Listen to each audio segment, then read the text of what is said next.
विदिताखिलशास्त्रसुधा जलधे महितोपनिषत् कथितार्थनिधे हृदये कलये विमलं चरणं भवशङ्कर देशिकमे शरणम् करुणावरुणालय पालय मां भवसागर दुःखविदून हृदं रचयाखिल दर्शन तत्त्वविदं भवशङ्कर देशिकमे शरणम् आनन्दाश्रुभिरातनोति पुलकम् नैर्मल्यमाच्छादनम् वाचा शङ्खमुखे स्थितैश्च जठरा पूर्तिम् चरित्रामृतैः रुद्राक्षैर्भसितेन देव वपुषो रक्षाम् भवत्भावना पर्यङ्के विनिवेश्य भक्तिजननी भक्तः अर्भकम् रक्षति मार्गावर्तितपादुकापशपते रङ्गस्य कोच्चायते गण्डूषाम्बुनिषेचनम् पुररिपोः दिव्याभिषेकायते किञ्चिद्भक्षितमांसशेषकबलम् नव्योपहारायते भक्तिः किम् न करोत्यहो वरचरो भक्तावतंसायते वक्षस्ताडनमन्तकस्य कठिनापस्मारसम्मर्दनम् भूभृत्पर्यटनम् नमत्सुरजरः कोटीरसङ्घर्षणम् कर्मेदम् मृदुलस्य तावकपतद्वन्द्वस्य गौरीपते मच्चेतो मणिपादुका विहरणम् शम्भो सदङ्गी कुरु. சிவானந்தர் ஹரி 62 ஸ்லோகங்கள் வரைக்கும் பார்த்திருக்கோம். பக்தியை பத்தி விசேஷமாக அங்கோலம் நிஜபீஜ தந்தரயஸ்காந்தோபலம் சூச்சிகாங்கிற ஸ்லோகத்துல சொன்னார். பக்திங்கிறது மோட்சத்துக்கு ரொம்ப அவசியமான பதார்த்தம். மோட்ச சாதன சாமகிரியாம் பக்திரேவ கதீயசி அப்படின்னு முதல்ல சொல்லியிருக்கார் விவேக சூடாமணியில. மனிதனுக்கு சம்சாரத்தில் இருக்கக்கூடியதான எல்லா விதமான துன்பங்களும் அடியோட போகணுமேயானால் அதுக்கு அவன் தன்னை உணரணும், தன் ஸ்வரூபத்தை அறியணும். தன் ஸ்வரூபத்தை அறியறதுக்கு முக்கியமா பக்தி வேணும். அந்த பக்தி என்ன ஏதுங்கிறத சுவாத்ம தத்துவானுசந்தானம் பக்தி அபிதீயதேன்னு சொன்னார். அந்த பக்தியினுடைய லட்சணம் சொன்னார் நமக்கு. அங்கோல விருட்சமானது அதனுடைய பீஜங்கள் எப்படி தானா மரத்துல ஒட்டிக்கிறதோ, அயஸ்காந்தத்துக்கு அந்த இரும்பானது எப்படி ஒட்டிக்கிறதோ, ஒரு கொடியானது எப்படி மரத்தை சுத்திக்கிறதோ, அதே விதமாக ஒரு பெண்ணானவள் தன்னுடைய ஆசைக்காரரை எப்படி ஒன்னா சேர்ந்திருக்காளோ அதே மாதிரி இருக்கிறதா பக்தின்னு பரமேஸ்வரிடத்துல இருக்கிறது பக்தின்னு சொன்னார். அப்புறம் அந்த பக்தின்னு ஒண்ணு இருந்ததுன்னா மனுஷாலை எப்படி காப்பாத்துறது அந்த பக்தி, அத அடுத்த ஸ்லோகத்தை சொல்லியிருக்கார். பக்திங்கிறது என்ன பண்ற? ஆனந்தாஸ்ரபிராதனோதி புலகம் நைர்மல்யதாச்சாதனம். ஆனந்தாஸ்ரபிராதனோதி புலகம் பக்தி மாத்தா அந்த குழந்தையை காப்பாற்றுறது எப்படின்னு ஆனந்த அஸ்ருபிஹி. இந்த குழந்தைக்கு ஆனந்த கண்ணீர்கள்னாலேயே சரீரத்தை மெய் செலுத்தும்படி பண்றாளா. நைர்மல்யதாச்சாதனம் நிர்மலமான ஒரு மனசு வேணும். அது இருந்தா தான் மனுஷன் சந்தோஷமாக இருக்கலாம். எவ்வளவு கஷ்டம் வந்தாலும் மனசு தெளிவா இருக்குமேயானால் கஷ்டங்களை சுலபமாக தாண்டலாம். அது என்ன பண்றாளா? நைர்மல்யதாச்சாதனம் நல்ல ஒரு வஸ்திரம், நிர்மலமான ஒரு வஸ்திரம் எப்படியோ அப்படி நல்ல மனசோட செய்து இவளுக்கு ஆச்சாதனம் மறைச்சு வைக்கிறார்.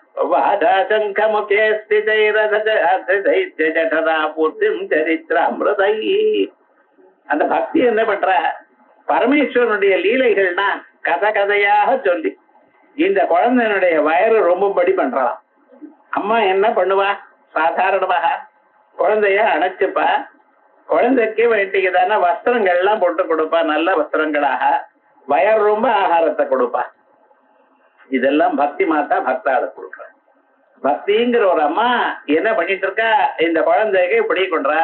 அதுக்கப்புறம் இல்ல, அந்த குழந்தைக்கு ஒரு விதமான துன்பமும் வரப்படாது, கஷ்டமும் வரப்படாது. அதுக்காக உடம்புல ரக்ஷ பண்ணிப்பா, தாயத்தை கட்டி வைப்பா, அங்கங்க திருநீர் அணைச்சு விடுப்பா. அந்த குழந்தைக்கு ஒரு கஷ்டமும் வரப்படாது, திருஷ்டி தோஷம் வரப்படாது. இப்படின்னு திருஷ்டி தோஷம்லாம் ஒண்ணும் இல்லைன்னாலும் அது அம்மாவுக்கு தெரியாது. எந்த அம்மானாலும் படிச்ச அம்மானாலும் சரி, அது குழந்தைக்கு இதெல்லாம் வரப்படாது அப்படின்னு ஒரு எண்ணம். அதுக்காக என்ன பண்றது, திருநீரை அங்கங்கே பூசி வைக்கிறது, ருத்ராட்சம் கட்டி வைக்கிறது. ஏண்டா அது இருந்தா ஒரு தோஷம் வராது, ஒரு நினைப்பு, ஒரு நம்பிக்கை தானே.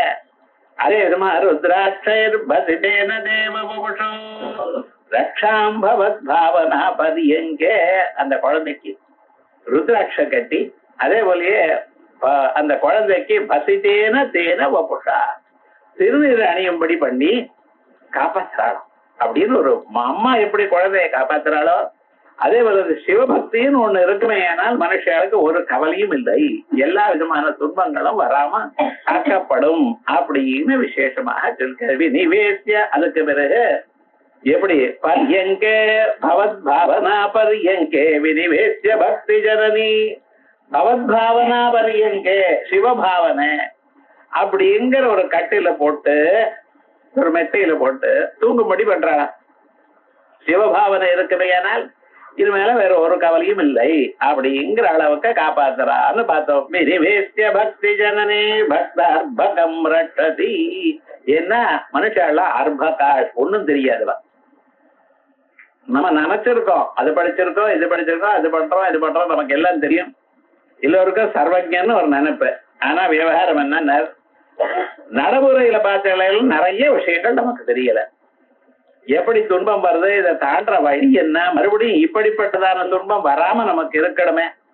எல்லா இடத்துலயும் துன்பம் வருது, வீட்டுல சரி, ஆபீஸ்ல சரி, ரோட்ல போனாலும் சரி, எங்க போனாலும் ஏதோ ப்ராப்ளம் வருது. எந்த ப்ராப்ளமும் வராம இவனுக்கு இருக்கணுமே. ஏன்னா இவன் எப்படி நடந்துக்கணும், எப்படி இவன் இருக்கணுங்கிற விவகாரங்களை எல்லாம் பக்தி காப்பாத்துறாளாம். ஆகையால் மனுஷனுக்கு வேண்டியது முக்கியமாக பக்திங்கிறது வேணும் அப்படின்னு பக்தி எப்படி உதவுகிறதுங்கிற விவகாரம் நமக்கு சொன்னார்.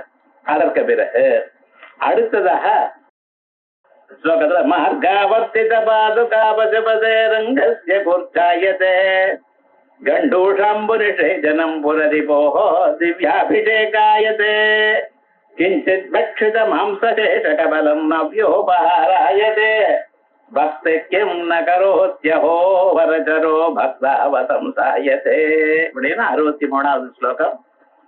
கண்ணப்ப நாயனாருடைய திவ்யமான ஒரு செய்தி. 63 நாயன்மார்கள் பார்க்கிறோம். அந்த நாயன்மார்கள்ல எல்லாரும் சிவனடியார்கள். சிவனிடத்துல உயர்ந்ததான ஒரு பக்தியை வச்சிருந்தவா. பக்தின்னு ஏதோ சாதாரணமா அப்படியே கோபுரத்தை பார்த்து கன்னத்துல போயிட்டே இருக்கமல்ல, இந்த பக்தி இல்ல. தன்னை அர்ப்பணம் பண்ணினதான ஒரு பக்தி. நமக்கெல்லாம் ஏதோ எதுனா ப்ராப்ளம் வந்தா பகவானை சுத்த போறோம், ஒண்ணும் இல்லைன்னா ஆத்துல இருக்கோம், டிவி பார்க்கணும், கிரிக்கெட் மேட்ச் பார்க்கணும், இவ எல்லாம் இருக்கிறப்ப பகவான் பத்தி ஞாபகமா வருது. கவலை வந்தாட்டா மனுஷங்களுக்கு பகவானுக்கு ஞாபகம் வருது. அப்ப ஞாபகம் வந்தாலே அவன் வசதிங்கிறார் பகவான். ஆர்த்தோ ஜிக்யாசு அர்த்தார்த்தி ஞானீட்ட பரதர்ஷபா. உனக்கு கவலை வந்த போதாவது என்ன நினைக்கப்ப நீ வசதிங்கிறார். ஏன்னா உதாரா சர்வையே வைத்தே, எல்லாரும் உதாரால் தான். இந்த பகவானுடைய கடாட்சத்தை பார்க்கலாம். இருந்த போதிலும் உயர்ந்ததான ஒரு பக்திய, தன்னைத்தானே அர்ப்பணம் பண்ணினதான ஒரு பக்தி, அந்த பக்தி உடையக்கூடியதான 63 நாயன்மார்கள்ல இந்த கண்ணப்ப நாயனாருங்கிற ரொம்ப வசதி. அவருடைய சரித்திரத்தை விசேஷமாக நமக்கு கொடுத்திருக்காரு ஆச்சாரியா. அந்த கண்ணப்ப நாயனாருடைய ஒரு ஸ்வரூபம் அதைத்தான் இந்த ஸ்லோகத்துல விசேஷமாக சொல்ற. இந்த கண்ணப்ப நாயனாருங்கிறவர் காளஹஸ்தீஸ்வரர் இடத்துல அவ்வளவு ஒரு அபிமானத்தோட இருந்தவர். அவர் ஒரு வேடர். அவர் சாதாரணமாக மற்றவர்கள் மாதிரி வேதாத்தியனங்கள்லாம் பண்ணல, எப்படி பூஜை பண்ணணும்னு தெரியாது. ஆனா பகவான் இடத்துல பிரீத்தி, அந்த பிரீத்தியும் பகவான் இடத்துல இருக்கக்கூடியதான ஒரு பக்தியும் அதுக்கு ஈடு இல்லாம போயிடுது. ஞாபகம் சொன்னா நம்ம நினைக்கிறோம் அது வாசிக்கணும், இதை வாசிக்கணும், அப்பதான் இருக்கணும், அப்பதான் பகவானுக்கு நம்ம மேல பிரேம வரும். அது இல்ல. பகவானுக்கு இந்த மொழி அந்த மொழின்னு நிச்சயம் இல்லை. அவருக்கு வேண்டியது பக்தி மொழி, அவருக்கு வேண்டியது ஆச்சாரம். அவாவா ஆச்சாரத்தோட இருந்தா சரி. எல்லோரும் அந்த மாதிரி இருக்கணும்னு அவர் சொல்லவே இல்லை. அவளுக்கு எந்த ஆச்சாரம் உண்டோ அந்த ஆச்சாரம் தான். ஸ்வே ஸ்வே கர்மண்யபிரதா சம்சித்திம் குருநந்தனா. அவளுக்கு என்னென்ன தர்மம் இருக்கோ அந்த தர்மத்தை அனுஷ்டானம் பண்ணினாலே போரும் பகவான் அடையலாம். ஞாபகம் வச்சுக்கணும். நான் இப்படித்தான் இருக்கணும் அப்படித்தான் இருக்கணும்னு சொல்லவே இல்லையே. உங்களுக்கு எந்த தர்மம் இருக்கோ அதை பண்ணிட்டே இருக்கா. என்ன எல்லா வழியும் கடைசியில பகவான் இடத்துல தான் போய் சேர்றேன். வழியை நீங்க மாத்தின்றதுனால வசத்து இல்ல, சில சமயத்துல கஷ்டமும் வந்துடும். ஏன்னா அந்த வழியில ஏதாவது ப்ராப்ளம் தான் நமக்கு என்னன்னு தெரியாது. இப்ப இருக்கிற வழியில நம்ம முன்னோர்கள்லாம் எப்படி போனான்னு நமக்கு ரெக்கார்டு இருக்கு, அவளை கேட்டா சொல்லுவா. அதனால ஸ்வதர்மே நிதனம் ஸ்ரேயா பரதர்மோ பயாவஹா அப்படிங்கிற பகவான். அதனால அவா தர்மத்துல இருக்கணும். இந்த கண்ணப்பனா இருக்க அவர் வேடன் பாவம், வேடனா இருக்கிறதுனால அவருக்கு இந்த பூஜை பண்றது இந்த விவகாரங்கள்லாம் தெரியாது. ஆனா அந்த காளஹஸ்தீஸ்வரன் மேல ஒரு ரொம்ப அபிமானம், ஒரு பற்றுதல். அவர் தான் ரொம்ப வசதின்னு நினைச்சுண்டு அவருக்கு அவ்வளவு சேவை பண்ணிட்டு இருக்க. இவர் என்ன பண்றார், காலம் ரெண்டு சாயங்காலம் வரைக்கும் வேட்டையாடுறது, அதான அவருடைய தொழில். வேட்டையாடிட்டே இருக்கார் காட்டுல. இந்த மிருகங்களை எல்லாம் வேட்டையாடிவிட்டு அத கிடைச்சதான ஒரு மாம்சம் இருக்க, அந்த மாம்சத்தை அவரே பதம் பண்றார். ஏன்னா சிவனுக்கு கொடுக்கணுமா, அதெல்லாம் எடுத்து விட்டா அந்த மாம்சத்தை எடுத்து அந்த இறைச்சியை நல்லா நெருப்புல போட்டு அதை நல்லா வேக வச்சு அதுல எங்கெங்க கடினமான பாகம் ரொம்ப கட்டியா இருக்குமே ஆனால் அது தன் பல்லாலேயே கடிச்சு அதை மெத்த ஆக்கி அதுல தேனை நிறைய ஊற வச்சு 1 மணி நேரம் 2 மணி நேரம் ஊறணுமா தேன்ல ஊற வச்சு அதுக்கப்புறம் என்ன பண்றார், கொண்டு வந்து பரமேஸ்வரன் நைவேத்தியத்துக்கு பண்றார். எப்படி இருக்கு பாருங்க. எந்த பரமேஸ்வரனுக்கு வைதிகமாக அபிஷேகங்கள்லாம் பண்ணி அவருக்கெல்லாம் பில்வங்கள்ல ஏகஞ்ச பில்வம் அப்படின்னு சொல்லி சசலிலும் கிஞ்சித் சமர்ப்பிதம் சங்கரமூர்த்தி பக்தியா அப்படின்னு விசேஷமாக மடியாக இந்த ஸ்வர்ணமுகி ஜலம், அங்க பக்கத்துல இருக்கிற நதிக்கு ஸ்வர்ணமுகி அப்படின்னு பேரு. அதுல வந்து தீர்த்தத்தை கொண்டு வந்து கங்கைக்கு சமாரமாக அதை கொண்டு வந்து அதுல போட்டு அபிஷேகம் பண்ணி பகவானுக்கு ருத்ரங்கள்லாம் ஸ்ரீருத்ரங்கள்லாம் சொல்லி அபிஷேகம் பண்ணி அவருக்கு விசேஷமாக உயர்ந்ததான ஒரு பலன்களையும் நைவேத்தியத்தையும் பண்ணி வச்சுட்டு போனா ராத்திரி வேளையில இவர் வர்றார். ஏன்னா இவருக்கு ராத்திரி வரைக்கும் காரியம் இருக்குன்னு காலம் அப்படியே வேட்டாடிட்டே இருக்கார். எல்லாத்தையும் பதி பண்ணி ராத்திரி என்ன பண்ற, அந்த பரமேஸ்வரனுக்கு அங்க இருந்து அந்த ஸ்வர்ணமுகி நதியில இருந்து ஆரம்பிச்சு என்ன பண்ற, இருக்கிறது 2 கை தான். என்ன பண்றது, மனுஷன் தானே, 2 கை. ஒரு கையில வில்ல வச்சுட்டு இருக்கார், இன்னொரு கையில என்ன பண்றார், இந்த மாம்சத்தை தயார் பண்ணி வச்சிருக்காரு பரமேஸ்வரனுக்கு கொடுக்கணும்ட்டு அந்த மாம்சத்தை கொண்டு வர. அப்புறம் பரமேஸ்வரருக்கு அபிஷேகத்துக்கு என்ன பண்றது, ஜலம். ஆக என்ன பண்றாரு, அந்த ஸ்வர்ணமுகி நதியில இருந்து ஜலத்தை வாயால கொண்டு வர. கொண்டு வந்து அதை கொண்டு வந்து பரமேஸ்வரனுடைய லிங்கத்துக்கு மேல உமிழ்கிற. என்ன சுவாமின்னு, அது பரமேஸ்வரனுக்கு அபிஷேகமா, அவர் பூஜை அப்படின்னு இப்படியும் பண்ணலாமா, பகவானுக்கு கோபம் வராதான்னு. பகவான் கோபிச்சுக்கல. பகவான் என்ன பார்க்கிறார், அவருடைய பக்தியை பார்க்கிறார். என்ன பண்றார், இவர் கொண்டு வந்து பூஜை பண்ணின பூஜாரி பண்ணி இந்த பூஜைகள்ல புஷ்பங்கள்லாம் அப்புறப்படுத்தி விட்டு நீட்டா ஆக்கி விட்டு அதுக்குள்ள என்ன பண்றார், தன் வாயில இருந்து கொண்டு வந்ததான ஸ்வர்ணமுகி ஜலத்தை உமிழ்கிறார். அதுக்கப்புறம் அந்த ஜலத்தை விட்டு அந்த பரமேஸ்வரனுக்கு என்ன பண்றார், விசேஷமாக தன் கொண்டு வந்ததான நைவேத்தியத்தை வச்சு ஒரு மணி நேரம் அந்த பரமேஸ்வரருக்கு எதிர்க்க தியானம் பண்ணிட்டே இருக்க. பாருங்க, தியானம் எல்லாம் ஒண்ணும் தெரியாது. பரமேஸ்வரா காப்பாத்து அப்படின்னு நினைச்சுட்டு பரமேஸ்வரனே நினைச்சுட்டு இருக்க. காலம் இருந்து சாயங்காலம் வரைக்கும் அவர் பண்ற காரியம் தான். வேட்டை ஆடிண்டே இருந்தாலும் பரமேஸ்வரனுக்கு நல்ல பொருளா கிடைக்கணுமே, நல்ல கொழுத்ததான ஒரு முருகன் கிடைக்கணுமே, அதுக்கு பண்ணணுமே, இதேதான் அவருடைய நினைப்பு. எத்கரோஷ இதஸ்னாது எஜ்ஜுஹோதி ததாதி தத்குருஷ்வம் அதர்ப்பணம் எத்தபஸ்தி கௌந்தேய தத்குருஷ்வம் அதர்ப்பணம் இப்படிங்கிற அபிப்பிராயத்தை அவருக்கு யாரும் சொல்லிக் கொடுக்கல. பகவத்கீதையில ஒண்ணும் தெரியாது அவருக்கு. ஆனா என்ன, ஏதோ ஜன்மாந்தரத்துல பண்ணினதான ஒரு அபிப்பிராயத்தினால அவர் பண்ணிட்டே இருக்க.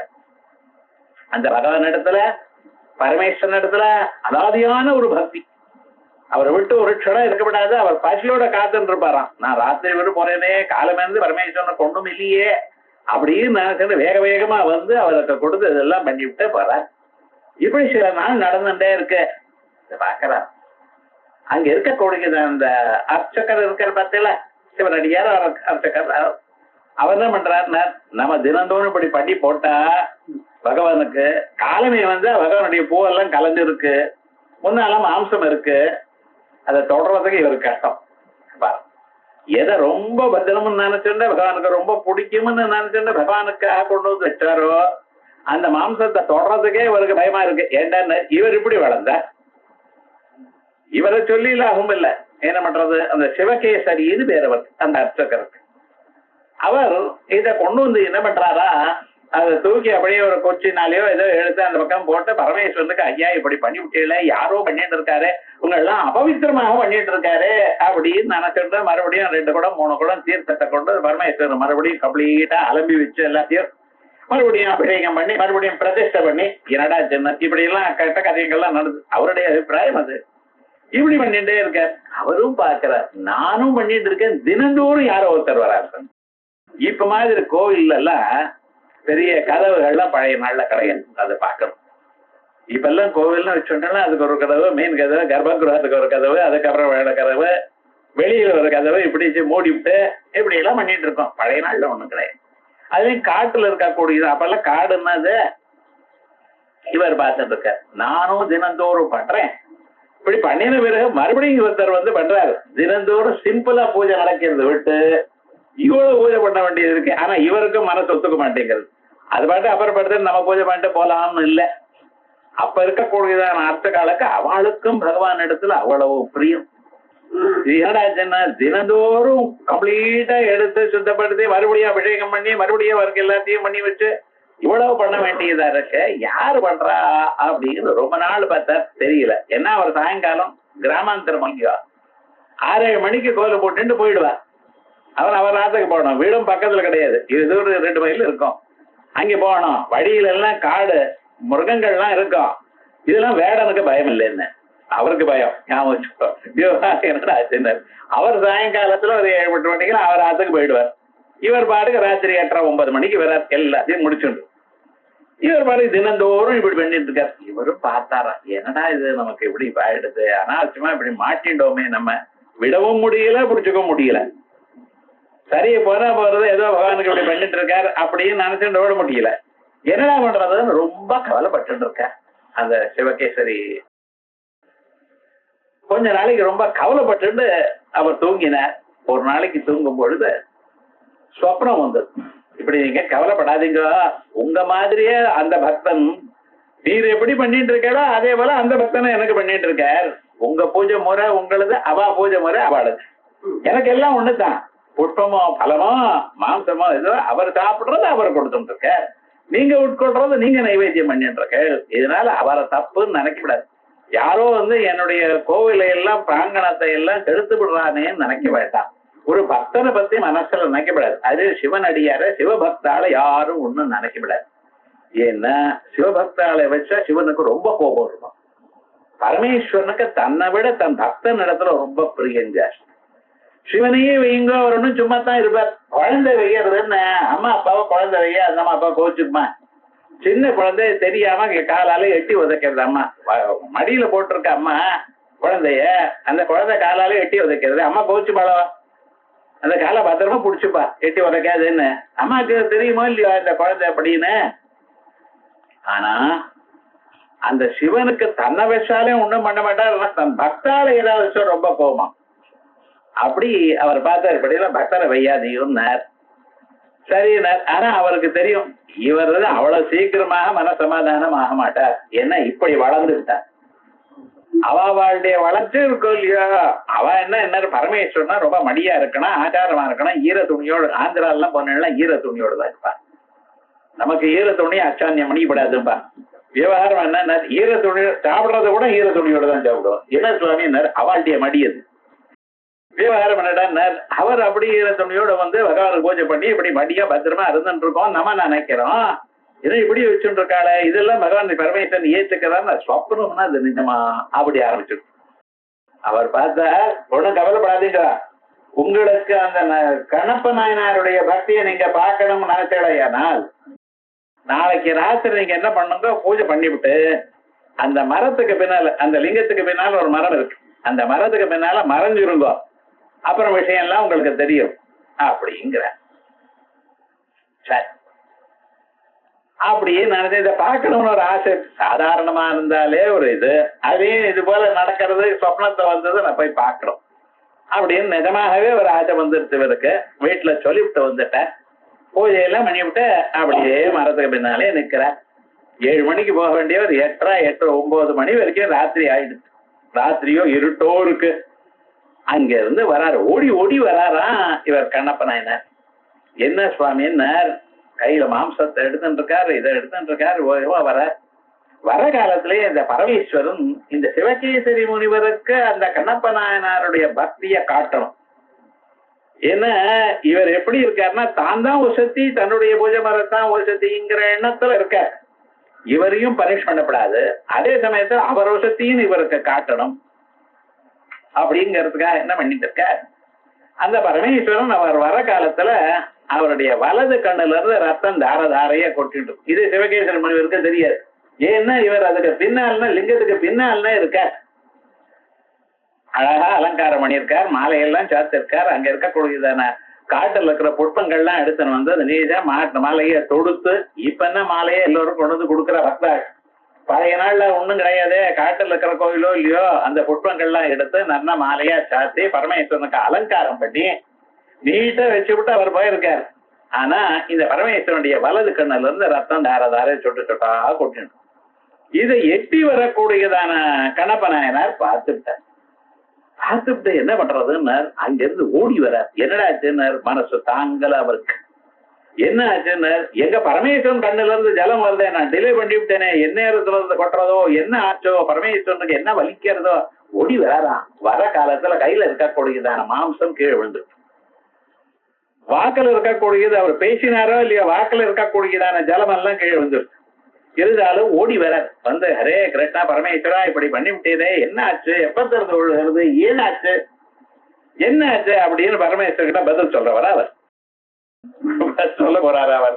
ஆனா அவரே லீல பண்ணியிருக்கார், இவருக்கு விஷயம் தெரியணும் அப்படின்னு, சிவகேசரி முனிவருக்கு விஷயம் தெரியணும் என்பதற்காக அவர் பண்ணினதான லீல.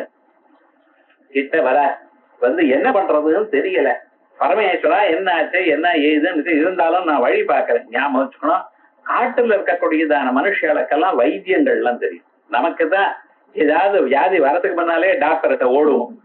முதல்ல கேட்கறத டாக்டர் இது கேன்சர் ஆகுமா, அவனுக்கு இது டாக்டருக்கே டவுட்டே வந்திருக்காரு. இவ கேட்கறது அப்படி என்னமோ வலிக்கிறது, இது கேன்சர் ஆகுமா, அவர் பார்த்தார். சரியான பயத்துல இருக்கார்.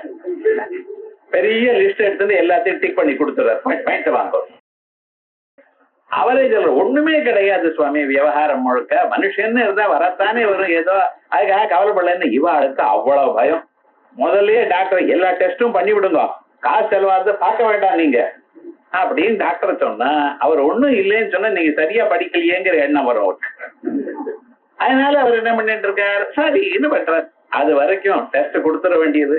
அவனும் அப்பவே ரிசல்ட் கொடுக்கறானா, நாளைக்கு வாங்குவோங்க, நாளைக்கு ராத்திரி வர வரையும் டாக்டரை பாக்குற வரையும் அனாவசியமான டென்ஷன், ஒண்ணும் கிடையாது. இருந்தாலும் என்ன ஆச்சோ என்னமோ, அது வேற சீல்டு கவர்ல போட்டு ஒட்டி கொடுக்குறான். டாக்டர் கிட்ட போனா என்ன எல்லாம் பார்த்து சிரிக்கிறார், ஒண்ணுமே இல்லையேன்னு. நான் தான் அன்னைக்கே சொன்னேனே, இருந்தாலும் உங்களுக்கு ஒரு இது இவ்வளவு செலவாயிடுத்து, பரவாயில்ல ஒண்ணும் இல்லை அப்படின்னு சொல்லி ஏதோ ஒரு மருந்து கொடுக்கறாரு பாரு. இதெல்லாம் இந்த வம்பெல்லாம் பழைய நாள கிடையாது. அவ எப்படி அந்த காட்டுல இருக்கக்கூடியதான் இதுக்கு இந்த பச்சில இருந்து தெரியும், அது நமக்கு ஒண்ணுமே தெரியாது. எல்லா இலையும் ஒரே மாதிரிதான் இருக்கு நமக்கு. ஆனா அங்க இருக்கிறவாளுக்கு கரெக்டா தெரியும். அதுலயும் இது போல வேடர்களா இருக்கிறவாளுக்கு கரெக்டா இது என்ன ஏதுன்னு தெரியும். அத அங்கே போனார், அங்க இருக்கக்கூடியதான இலையெல்லாம் கொண்டு வந்திருக்கார். கொண்டு வந்து நன்னா அதெல்லாம் இது பண்ணி ஜூஸ் பண்ணி பிழிஞ்சு அந்த இலைக்குள்ளேயே நடுவுல இதை வச்சு அவர் கண்ணுல அப்பினார். கண்ணுல அப்பினாலும் பரமேஸ்வரனுக்கு என்ன ஆச்சுன்னு அதை பார்த்த இந்த பக்தியை பார்த்து சிரிச்சுட்டு இருக்காரு. பரமேஸ்வரனுக்கு எல்லாமும் தெரியும். இவரிடத்துல இந்த கண்ணப்ப நாயனாருக்கு எவ்வளவு பக்தி இருக்குங்கிறது வரைக்கும் நன்னாம அறிவார் அவர். இருந்தாலும் அத நமக்கு அந்த சிவகேசரி முனிவருக்குன்னா தெரியணும். இது அப்பினார். அப்பினாலும் என்ன ஆச்சுன்னார், ஒரு 2 க்ஷணம் சும்மா இருக்கு. அதுக்கப்புறம் மறுபடியும் கொட்ட ஆரம்பிச்சது. இவர் பார்த்தார், கண்ணுல வியாதி வந்து அதுக்கு வேண்டியதான மருந்தெல்லாம் நான் கொடுத்துருக்கேனே, அது இன்னும் சரியா வரலையே, உங்களுக்கு என்ன வியாதியோ தெரியலையே, இதுக்காக காலம் எழுந்து இது எதை பண்றதுக்குள்ள சரியா இருக்காது. அதுக்காக என்ன பண்ணணும், இந்த கண்ணுக்கு நான் என் கண்ணை கொடுக்குறேன். ஒரு மண்ணும் கண்ணுக்கு கண்ணை கொடுத்தா சரியாயிடும் நினைச்சுட்டு என்ன பண்ணினார், தன்னுடைய வலது கண்ணை எடுத்து அதுக்கு மேல வச்சுட்டார். அப்படியே தன் கையில அம்பு இருக்குன்னு அம்பு எடுத்தார், நோண்டினார். என்ன சார் செப்டிக் ஆகுமே, இதெல்லாம் ஒண்ணு கேட்கக்கூடாது. நடந்த கதை என்ன விவகாரம் முழுக்க அதெல்லாம் யோஜனை பண்றதுக்கு சமயம் இருக்கா? பரமேஸ்வரனுக்கு அப்படி ஆயிடுது, என்ன பண்றது? நோண்டினார், அந்த கண்ணை எடுத்தார், அதுக்கு மேல வச்சு விட்டார். வச்சதுமே என்ன ஆச்சுன்னு அதுக்கு வரதெல்லாம் நின்று போயிடு, கம்ப்ளீட்டா ரத்தம் எல்லாம் கொட்டுறது நின்று போயிடு. நல்லா அழகா இருக்கு, சந்தோஷப்பட்டாரு. ஆஹாஹா பரமேஸ்வரா, எனக்கு கண்ணு போனா பரவாயில்ல, நீங்க சௌக்கியமா இருக்கல, நீங்க ஆனந்தமா இருக்கு. அதுதான் பக்திங்கிறது. பக்திங்கிறது நானும் பரமேஸ்வரனும் ஒண்ணுங்கிற எண்ணம். நம்ம சும்மா சொல்றோம் அமித்யே விபாவையே பவானி அப்படிங்கிறோம். நீங்க நைவேத்தியம் பண்ணியிருந்தாரு, ஒரு பழம் அம்பாள் சாப்பிட்டோம், அடுத்த நாள் நைவேத்தியம் பண்ண போறா, அத்து நிறைய வடை நைவேத்தியம் சக்கர பொங்கல் வச்சு ஒரு 4 வடை சாப்பிட்டோம்னு இனிமேல் அம்பாளுக்கு நைவேத்தியம் கிடையாது. சொல்றதுதான் நானே அம்பாள் நானே அம்பாள் சொல்றதே தானே, ஒண்ணும் பண்றது இல்ல. நம்ம பக்தி இந்த லெவல்ல இருக்க. ஆனா பரமேஸ்வரனை நான் எனக்கூடியதான எண்ணத்தோட சென்றார். அப்ப தன்னுடைய கண்ணை எடுத்து அவரை கொடுத்தார். அவர் சந்தோஷமா இருக்கிறத பார்த்தார், கண்ணுல ரத்தம் வராத பார்த்தார், சந்தோஷப்பட்டார். இப்படித்தான் என் கண்ணு வலி இருந்தா பரவாயில்ல, நீங்க சௌக்கியமா இருக்கணும்னு. ஆனா கொஞ்ச நேரம் என்ன ஆச்சுன்னு, இவர் வலது கண்ணுல கொட்டாரோ இல்லையோ டக்குன்னு இடது கண்ணுல ஜலம் வராது, ரத்தம் வர ஆரம்பிச்சது. ஆடாடாடாடா, நான் இப்படி பண்ணினேனே பரமேஸ்வரா அப்படின்னு நினைச்சு என்ன ஆச்சோ என்னமோ, இதுக்காக மறந்து கொண்டு வந்தா சரியாகுமோ இல்லையோ யோசனை பண்ணி பாக்குறார். ஆனா பரமேஸ்வரன் நான் போய் மருந்தை கொண்டு வந்து அதெல்லாம் நல்லா நழிச்சு அதெல்லாம் சார பிழிஞ்சு மறுபடியும் அதை கொண்டு வந்து கட்டை போட்டு, இது வரைக்கும் பகவானுக்கு ரத்தம் இது வலிக்குமோ இல்லையா, இதெல்லாம் நான் பார்த்துட்டு இருக்க முடியுமா, குழந்தைக்கு இப்படி வலிக்கிறது அப்படின்னு துடிச்சு போயிட்டார். சரி என்ன பண்ணணும் அப்படின்னு ஆரம்பிக்கிறார். சரி எனக்கு இந்த கண்ணு இருக்கு, இன்னொரு கண்ணு இருக்கா இல்லையா, இந்த கண்ணு நான் கொடுத்துறேன். வலது கண்ணுக்கா வலது கண்ணை கொடுத்தேன், இடது கண்ணில் வலிக்கிறதுங்கிறதுக்காக இடது கண்ணையும் நான் நோண்டி விடுறேன் அப்படின்னு அம்ப கையில எடுத்தேன். பரமேஸ்வரன் பார்த்தாராம், அடாடா இவன் பண்ணினாலும் பண்ணி விடுவான். என்ன ஞாபகம் வச்சதோ, இந்த படிச்சவாளுக்குதான் இப்படி பண்ணலாமா அப்படி பண்ணலாமா என்ன முன்னாலும் பின்னாலையும் பாக்குறது. சாதாரணமான மனுஷாளுக்கு அவளுக்கு அதெல்லாம் ஒண்ணும் தெரியாது, ஆக்ஷன் தான். இவன் பண்ணாலும் பண்ணிவிடுவான்பா அப்படின்னு நினைச்சிருந்தார். அதுக்குள்ள இவர் பண்ணார், நில்லு நில்லுங்கிறாராம் பரமேஸ்வரன். ஆனா இவர் கேட்கிற போல இல்ல. என்ன கண்ணப்பா நில்லு கண்ணப்பா நில்லுன்னு சொல்றதுக்குள்ள ஆரம்பிச்சு விட்டார் கண்ணை நோண்டுறதுக்காக.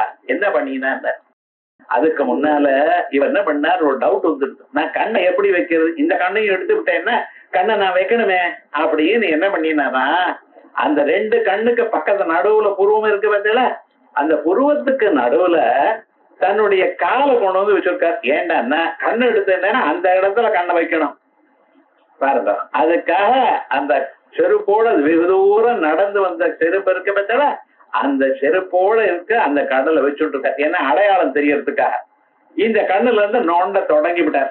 பரமேஸ்வரன் பார்த்தாராம், சொன்ன பேச்சு கேட்டு யோஜனை பண்ணி இருக்கிற அளவுக்கு எல்லாம் ஆரம்பிச்சுடுவான் இந்த மனுஷன் அப்படின்னு ஆரம்பிச்சு கொண்டு வந்து அவர் கையை அப்படியே பிடிச்சு விட்டாராம்.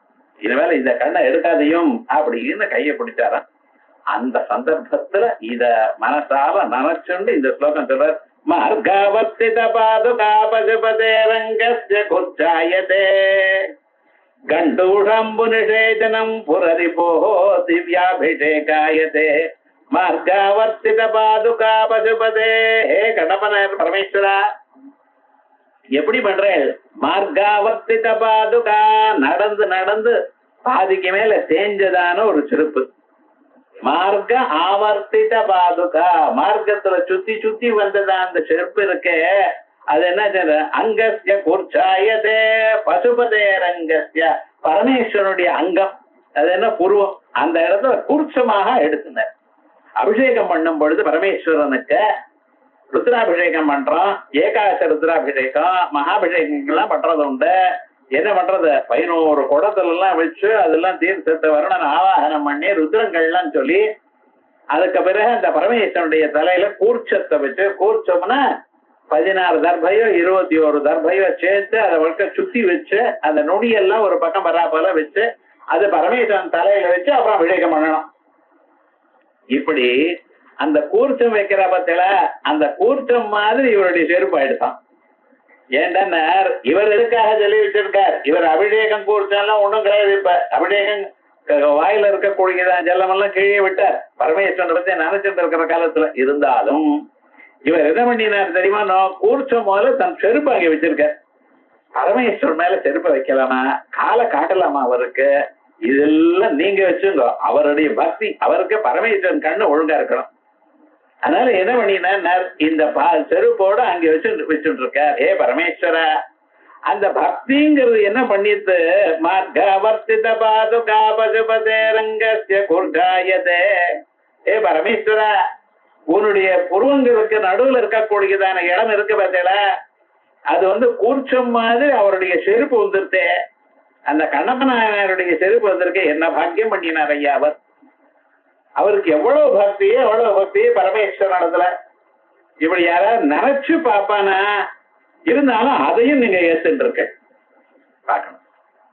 பரமேஸ்வரன் இதை ஏத்துப்பாரா? நமக்கெல்லாம் அப்பப்போ டவுட் வருது. நான் சரியா பண்றேனா, சரியா பண்ணலையா, ஒழுங்கா சொல்றேனா, இந்த பூஜை எல்லாம் எனக்கு தெரியாது, என்ன பூஜை பண்றது, எப்படி பண்றதுன்னு தெரியலையே, மந்திரங்கள் ஏதோ தெரிஞ்சது சொல்லிட்டு இருக்கோம், முடிஞ்சதுதான் நைவேத்தியம் பண்ணிட்டு இருக்கோம். நல்ல நாளா வந்ததுன்னா அன்னைக்குன்னு பில்லம் கிடைக்காது மார்க்கெட்ல. கிடைச்சாலும் பில்லம் எல்லாம் உதுத்து கொடுக்குறான். 3000 இருக்கணுமா இல்லையா? கிடையாது. என்னடா தனி பில்லுமே கொடுக்க மாட்டான், கட்டி கொடுக்குறான். கட்டி கொடுத்தா அதை எடுத்ததெல்லாம் தனித்தனியா இதெல்லாம் வருது. என்ன பண்றது? இப்படி நம்ம பண்ணிட்டு இருக்கோமே, பரமேஸ்வரன் காப்பாத்துவாரா அப்படின்னு நமக்கு ஒரு சந்தேகம் வருது. ஆனா பரமேஸ்வரன் சொல்ற அபிச்சே சுதுராச்சார பஜதே மாமனன்யபாக் சாதுரேவ சமந்தவ்ய சம்யக் வியவசிதோ ஹிசஹ. எவ்வளவு கெட்டாச்சாரம் மனசுல பக்தி இருக்கணும். வேணும்னு கெட்டாச்சாரம் பண்ணக்கூடாது. தெரியாம நீங்க எது பண்ணினாலும் பரமேஸ்வரன் அந்த வசதியா தப்பிதமாக எடுத்துக்க மாட்டார். ஆகையால் இந்த இவர் பண்ணினதான ஒரு இது இருக்கே, இதை பார்த்தாராம். இதை பார்த்து ஆச்சாரியால் ஆச்சரியப்படுறார். மார்காவர்த்தித பாதுகா பசுபதே ரங்கஸ்ய குர்ச்சாயதே கண்டூஷாம்பு நிஷேதனம் புரரிபோ திவ்யாபிஷேகாயதே. திவ்யாபிஷேகம், பால் என்ன, தயிர் என்ன, அதுக்கப்புறம் தேன் என்ன, இப்படித்தானே வரிசையா அபிஷேகம் பண்றோம் பகவானுக்கு. பழங்கள் என்ன, அதுக்கப்புறம் விபூதி அபிஷேகம், வரிசையா அப்படியே கொண்டு வந்து சந்தன அபிஷேகம், சந்தனான அப்புறம் பன்னீர்ல அபிஷேகம், இப்படி எல்லாம் அபிஷேகம் பண்ணி 1 by 1 வச்சு அப்படி அந்த பரமேஸ்வரனை பத்திரமா மந்திரங்கள்லாம் சொல்லி, ஸ்ரீருத்ரத்தை சொல்லி, பஞ்சருத்ரங்கள்லாம் சொல்லி பக்தியோடு அவருக்கு அபிஷேகம் பண்ணணும் நம்ம நினைச்சுட்டு இருக்கோமே. அவர் என்ன பண்ணினார்? கண்டூஷாம்பு நிஷேஜனம். கண்டூஷம் அப்படின்னா கொப்பளிக்கிற ஜலம், வாயில கொப்பளித்த ஜலம். கண்டூஷாம்பு நிஷேஜனம் ஒரு அறிவோ. அவர் எப்படிப்பட்டவர்? முப்புறத்தை எரித்தவர். முப்புறங்களை மட்டும் எரிக்கிறவர் இல்ல, நம்ம சரீரத்தில் இருக்கக்கூடியதான ஸ்தூல சரீரம், சூக்ஷ்ம சரீரம், காரண சரீரம் எனக்கூடியதான 3 சரீரங்களையும் எரிக்கிறவர். அதுக்கு எரிக்கிறதுக்கு தகுந்ததான ஒரு ஞானத்தை அளிப்பவர். எந்த ஞானம் வருமையானால் நமக்கு 3 சரீரமும் எரிஞ்சு போயிடுமோ, அதுக்குள்ள இருக்கக்கூடிய அந்த பிரம்மஸ்வரூபம் நமக்கு தெரியுமோ. வேதாந்தங்கள்ல ஆத்மாமே ஜந்தாம் ஜோதிரம் பிரஜா விபாத்மா பூயாதற்கு ஸ்வா அப்படின்னு வேதங்கள்லாம் இந்த விரஜா ஹோம மந்திரங்கள்லாம் சொல்றதோ அப்படிப்பட்டதான அந்த முப்புறத்தை எரித்ததான அந்த பரமேஸ்வரன் இருக்காரே, அவருக்கு அவ்வளவு நகை ஞானேன சதுசம் பவித்திரம் இக வித்யதே. இவ்வுலகத்துல ஞானத்துக்கு தகுந்ததான சரியான பவித்திரமான தூய்மையாக்கக்கூடியதான பொருள் வேற ஒண்ணும் இல்லை சார். அப்படி அந்த ஞானம் வேதாந்த ஜன்ய ஞானம் எத்தனையோ பிறவைகள் பகூனாம் ஜென்மனாமந்தே ஞானவான்மாம் பிரபத்தியதே. பல கோடி ஜென்மாக்கள், அதற்கு பிறகுதான் இந்த அறிவானது வேதாந்தங்களுடைய அறிவே காதுல கேட்கும். அவ்வளவு பவித்திரமா இருக்கக்கூடியதான் அந்த ஞானத்தை கொடுக்கக்கூடியதான் அந்த பரமேஸ்வரன் இருக்காரே, புரரிபோ. அவருக்கு என்ன பண்ணார்? திவ்யாபிஷேகாயதே. அந்த பொன்முகலி ஜலம் சொன்ன சொன்னனே அப்படின்னு அந்த நதிக்கு பேர் அங்க அந்த ஊர்ல பொன்முகலிங்கிற பொன்முகலி ஜலம் அதை கொண்டு வந்து வாயால கொண்டு வந்து உமிழ்ந்தாரியா, அது உங்களுக்கு திவ்யமான ஒரு அபிஷேகம் ஆயிடுது. ஸ்வர்ணோக்கி ஜலம் பொன்முகம் கண்டூஷம்பு நிஷேதனம் புரரிபோ திவ்யாபிஷேகாயதே. அதுக்கு பிறகு கிஞ்சித் பட்சித மாம்சேஷ கபலம். மாம்சம் நீங்க பழத்தை கொடுக்கணும், அன்னாபிஷேகம். முந்தானத்தில் நடந்ததோ பார்த்தீங்களா? என்ன அபிஷேகம்? 60 மூட்டை 70 70 மூட்டை அரிசியை கொண்டு வந்து அதை நன்னா அவருக்கு அபிஷேகம் பண்ணி பகவானுக்கு அபிஷேகம் பண்ணினா பரமேஸ்வரனுக்கு கொட்டோன்னு மழை கொட்டும். மழை நிறைய இருந்தது ஏனால் பக்வன்னம் பவிஷ்யதி மோததே பிரஜா, ஜனங்கள்லாம் சௌக்கியமா இருப்பா. மழை கொட்டணும். கணத்துல மழை இருக்கு, குளத்துல மழை இருக்கு, இந்த ஜலம் இருந்தா போறாது. ஒரு நாள் அந்த மழை கொட்டித்துன்னா பச்சை பச்சைன்னு வருது பாருங்க பூமியில இருந்து. அந்த மரங்களுக்கும் அவைகளுக்கும் அந்த மழையில இருந்து வந்த ஜலம் இருக்கு பார்த்தா அதுதான் ரொம்ப சந்தோஷம். மீதி ஜலம் ஏதோ நம்ம ரசம் சாதம் சாப்பிடுறா போல. அந்த மழை ஜலம் வந்ததுன்னு அதுக்கு என்ன, நீங்க எல்லாம் சட்ரசத்தோட இருந்த ஆகாரம் அந்த கல்யாணத்துல போய் ரிசப்ஷன்ல சாப்பிட்டா போல. இந்த மனுஷாளுக்கு அது என்னமோ அந்த நாக்கு கட்ட மாட்டேங்கிறாங்க விவகாரம் முழுக்க. மூர்த்த தண்ணி போனா நன்னா இருக்காதான் சாப்பாடு. ரிசப்ஷன் அன்னைக்குதான் போகணும். எது பண்ணப்படாதோ அது பண்ணினா தான் இஷ்டம். அப்படி அந்த ஜனங்கள் இதுக்கெல்லாம் புல்லுக்கும் மரங்களுக்கும் அந்த மழை கொட்டிட்டுன்னா அது என்ன ஆனந்தமாக ஒரு அனுபவிக்கிறது பார்த்தல. அப்படி அந்த ஜலம், அந்த மழை ஜலம் வரணும். மழை வரணுமே ஆனால் யஜ்ஞாத் பவதி பத்ஜன்யா அப்படின்னு மழையானது எதனால வரும்? யஜ்ஞம் பண்ணினா வரும். நிஜமான யஜ்ஞம் பரமேஸ்வரனுக்கு அபிஷேகம் பண்றது. ஏன்னா அவர் தானே யஜ்ஞத்தினால சந்தோஷம் அடையக்கூடியதான ஒரு தெய்வம். அதே போலயே சாகம்பரின்னு வேறு அம்பாளுக்கு சாகத்தினால அவருக்கு அலங்காரம் பண்ணணும். வருஷத்துக்கு ஒரு தரம் ஆகுதும் சாகங்கள்னால அபிஷேகம் பண்ணணும். காய்கறி எல்லாம் கொண்டு வந்து எல்லா காய்கறியும் மிளகா உட்பட, அதுக்காக அம்பாள் உடம்புலயே மிளகா தைச்சிரு, திருமணியில மிளகா போட்டுறதுங்க விவகாரம் முழுக்க என்ன எல்லாத்தையும் வரிசையா போட்டு அலங்காரம் பண்ணி அந்த அலங்காரத்தை நீங்க பார்த்தீங்கன்னா அன்ன சமிருத்தி ஏற்படும் சொல்றது சாஸ்திரம். ஏதோ கோவில்ல அது பண்றா இது பண்றா அலங்காரத்துக்கு பண்றான்னு நீங்க நினைக்கிறேன். கோவில்ல ஏற்பட்டதான ஒவ்வொரு உற்சவமும் அதுக்கு பின்னால ஒரு கதை இருக்கு. அதுக்கு பின்னால ஆகம சாஸ்திரத்துல சொல்றது. இதே போல சாதாரணமாக கணபதி பூஜை பண்றோம் பார்த்தீங்களா, பிள்ளையார் சதுர்த்தி அன்னைக்கு பழங்கள்லாம் மேல தொங்க போடுவா. சாதாரணமா இருக்கிறது. ஆனா இதுக்கு என்ன சாஸ்திரங்கள்ல விசேஷமா இதை பண்ணினா அன்ன சமிருத்தி ஏற்படும். மனுஷாளுக்கு வேண்டியது அன்னம். அதுக்கப்புறம் நீங்க டைமண்ட் வேணுமா பிளாட்டினம் வேணுமா அது இஷ்டம் இருந்தா வச்சுங்கோ. அது இல்லாத போனா ஒன்னும் குறைஞ்சு போகல. அன்னம் இல்லாத போனா வாழ முடியாதுன்னு. முக்கியமாக வேண்டியதுன்னா அன்னம் வஸ்திரம்.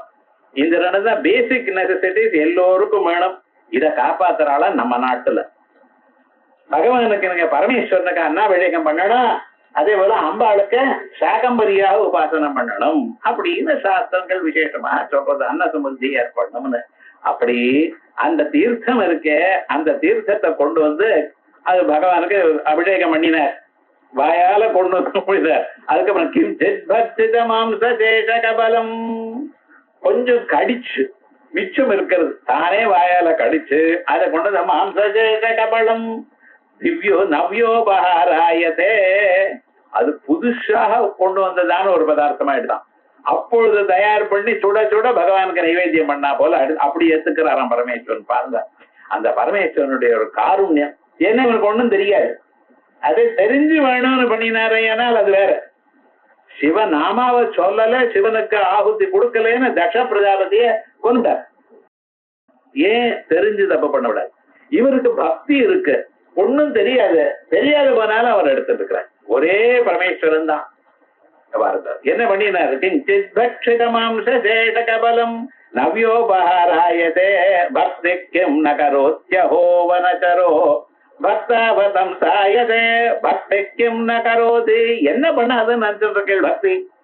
சோ பக்தின்னு சொன்னா அங்கோலம் நிஜபலம் சோச்சிட்ட அப்படின்னு சொன்னேனே. பக்தின்னு என்னமோ நினைச்சிட்டு இருக்கேன். இந்த பக்தி என்ன பண்ணாத?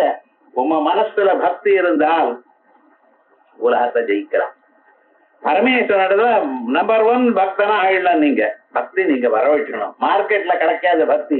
பெரியோர்களை அண்டணும், அவளுக்கு சேவை பண்ணணும், அவ பண்றத பார்த்து பார்த்து தெரிஞ்சுக்கணும். அந்த கர்மாவை பண்ணி பண்ணி பக்தி வரணும். கர்மாவில ஸ்ரத்தா வந்தால் பக்தி வரும். ஸ்ரத்தையே இல்லாம ஏதோ ஏதோ பண்ணக்கூடாது. அந்த பூஜை பண்ணும் பொழுதோ ஜபம் பண்ணும் பொழுதோ ஹோமம் பண்ணும் பொழுதோ பெரியவர்களை அண்டி அவ பின்னாலேயே நம்ம இருந்தோம்னா கொஞ்ச நாளுக்கு பக்தி தானா ஓடிடும். ஸ்ரத்தை இருந்த இடத்துல பக்தி வரும். ஆகையால் இந்த பக்தி வந்திருந்தேனால் இவ்வளவு விசேஷம் பாருங்க. பக்தோ பக்திக்யம் நகரோத்யஹோ இன்னதுன்னு சொல்ல முடியலையே, எல்லாத்தையும் பண்றதே. வனச்சரோ பக்தாவதம் சாயதே வனச்சர காட்டுல இருக்கக்கூடியதான கண்ணப்ப நாயனார் பக்தாவதம் சாயதே பக்தாளுக்குள்ள உயர்ந்ததான ஒரு பக்தன் ஆயிட்டாரு. என்ன பண்ண முடியும்? இதுலயும் பாருங்க ஆச்சாரியாளுக்கு பக்தின்னு எத்தனையோ விதமான பக்தி சொல்லியிருக்கு. நாரத பக்தி சூத்திரங்கள்லயும் சாண்டில்ய பக்தி சூத்திரங்கள்லயும் பக்தியை பத்தி ரொம்ப விசேஷமா இருக்கு. பக்தி சாஸ்திரம் ரொம்ப பெருசு. வேதாந்த சாஸ்திரம் மாதிரி பக்தி சாஸ்திரம் ரொம்ப பெருசு. பல பேர் சூத்திரங்களை எழுதியிருக்கார். இவர் பண்ணியதான ஒரு பக்திக்கு அவருக்கே ஒரு மாதிரி இருக்கு. என்னன்னா மார்காவர்த்தித பாதுகா பசுபதே ரங்கஸ்ய குர்ச்சாயதே கண்டூஷம் புருஷேஜனம் புரரிபோ திவ்யாபஹாராய திவ்யாபிஷேகாயதே கிஞ்சித் பட்சித மாம்சேட கபலம் நவ்யோபஹாராயதே. இவர் பாக்குறாரா, நான் மாம்சத்தை அப்ப அன்னைக்கு நேற்று அடித்த மாம்சம் இல்ல, அன்னன்னைக்கு பிராணிய கொண்டு அதனுடைய மாம்சத்தை எடுத்து அதை நான் பதப்படுத்தி அதுல கடினமாகலாம் கடிச்சு மெத்தான ஆக்கி அதுல தேன்ல ஊற போட்டு அப்புறம் நான் கொண்டு வந்து கொடுக்குறேன். கொஞ்சம் சாப்பிட்டு நன்னா இருக்குன்னு கொண்டு வந்து கொடுக்குறேன். ஆனா அவருக்கு உள்ளூர மனசு கவலை. கண்ணப்ப நாயனாருக்கு மனசுல கவலை. ஏண்டா, நான் சாப்பிட்டு நன்னா இருந்தா தான் கொடுக்குறேன். ஆனா என்ன, நான் சாப்பிட்ட பாகம் நன்னா இருக்கு, பக்கத்துல இருக்க பாகம் நன்னா இருக்கணும்னு என்ன சார் அர்த்தம்? அப்படி இல்லையே, அப்படி சொல்ல முடியாது. சில சமயத்துல கத்திரிக்காய் எல்லாம் பார்த்தேன்னா ஒண்ணு நன்னா இருக்கும், இன்னொரு பக்கத்துல கசக்கும். ஒண்ணுமே சொல்ல முடியாது உங்களால. அதே பீர்க்கங்க பாருங்க, வாயில பண்ண அவ்வளவு கசக்கிறது. இருந்தது நன்னா தானே இருக்கு, இந்த பக்கம் நன்னா இருக்கு, அந்த பக்கம் நான் அதே போலயே நான் சாப்பிட்டது இந்த பக்கம் நன்னா இருக்கு, அந்த பக்கம் பரமேஸ்வரன் ஏத்துப்பாரோ அவருக்கு கசக்குமோ உள்ளூர கவலையா. அந்த பக்தியினுடைய லெவல் பார்க்கணும். சாதாரணமாக சாத்திய பக்தி சாதன பக்திங்கிறார் பக்தியில. அதே போல சிரவணம் கீர்த்தனம் விஷ்ணோ ஸ்மரணம் பாத தேவனம் அர்ச்சனம் வந்தனம் தாஸ்யம் சக்கியமாத்ம நிவேதனம் இது பும்சாத்பிதா பக்தி தச்சேன்னவலட்சணா. அப்படி கிரியதே பகவதி அத்தா தன்மன்யே அதீதமுத்தமம் அப்படின்னு பிரகலாதன் இந்த பக்தியை பத்தி சொல்றார். விசேஷமாக பகவானுடைய நாமாக்களை கேட்கறது, அந்த நாம கேட்ட உடனே நம்ம வாயால சொல்றது. முதல்ல கேட்கணும், கேட்ட பிறகு சும்மா இருக்கக்கூடாது, நீங்க வாயால சொல்லணும். அதுக்கப்புறம் மனசுல நினைச்சுட்டு இருக்கணும். இந்த கதையெல்லாம் சொன்னாரே, இப்படி நடந்ததாமே அப்படி நடந்தாமே என்னென்னமோ நான் நினைச்சுட்டு இருக்கோம். அந்த சினிமா ரிலீஸ் ஆகுது, இந்த சினிமா ரிலீஸ் ஆகுது, அது யார் எப்படி, இவன் எப்ப ஸ்டாட்டிஸ்டிக்ஸ் எப்ப 100 அடிச்சான்னு ஸ்டாட்டிஸ்டிக்ஸ் போடுறான், அது எழுதி வச்சுக்கிறான். அதான் வச்சுட்டானே, அதை எழுதி வச்சுக்கிறான். இப்படி எல்லாம் மனசு போறத அந்த பகவானை பத்தி நினைக்க வேண்டாமா? ஸ்மரணம் சிரவணம் கீர்த்தனம் விஷ்ணு ஸ்மரணம் பாத சேவனம். பகவானுக்கு தொண்டு பண்ணணும், புஷ்பங்களை தொடுத்து கொடுக்கணும், அந்த இடங்கள்லாம் சுத்திப்படுத்தணும். கிராமாந்தரத்துல பண்ணிட்டு இருந்தான். கிராமம்னா ஒரு அக்ரஹாரம்னு இருக்கும். இந்த கோவில் சிவன் கோவில், அந்த பக்கம் பெருமாள் கோவில். காலம் பழுது எல்லாம் கொண்டு வந்து வீட்டை பெருக்கி வீட்டுக்கு சுத்தி பண்ற போல கோவில் வந்து பெருக்குவார். அங்க இருக்கிற புஷ்பங்கள்லாம் எடுத்துட்டு வந்து தொடுத்து பகவானுக்கு கொடுப்பார். அப்படி எல்லாம் இருந்தது. இப்பெல்லாம் மெட்ரோபாலிட்டன் சிட்டி வந்து எல்லாத்தையும் பகவானை மறந்து போயிட்டோம். நம்ம கவனிச்சுக்கிறதுக்கே டைம் இல்லை சாருங்கிறான். யார கேட்டாலும் ஐ எம் பிஸிங்கிறான். யார் லேசின்னு தெரியலையே, எப்ப பார்த்தாலும் டைம் இல்லைங்கிறான். இந்த டைமை மேனேஜ் பண்றது ஒரு கோர்ஸ், டைம் மேனேஜ்மெண்ட். இவனை டைம் மேனேஜ் பண்றது, இவன் ஒன்னும் டைம் மேனேஜ் பண்ணல. ஆனா விவகாரம் என்னடா, சொல்லிட்டு இருக்க விவகாரங்கள் எப்பவும் ஓடிட்டு இருக்கான், தலை தெரிச்சுட்டு ஓடிட்டு இருக்கான், ஒன்னும் பண்ணல. கிராமத்துல அவளும் இருந்துட்டா, அவளும் தான் வேலை செஞ்சுட்டு இருந்தா, ஒன்னும் கவலையே இல்லாம இருந்தா. காரணம் என்ன, நமக்கு எவ்வளவு வந்தாலும் போருங்கிற எண்ணம் இல்ல. அவளுக்கு அது இருந்து அப்படி அவ இருந்துட்டு இருக்கா.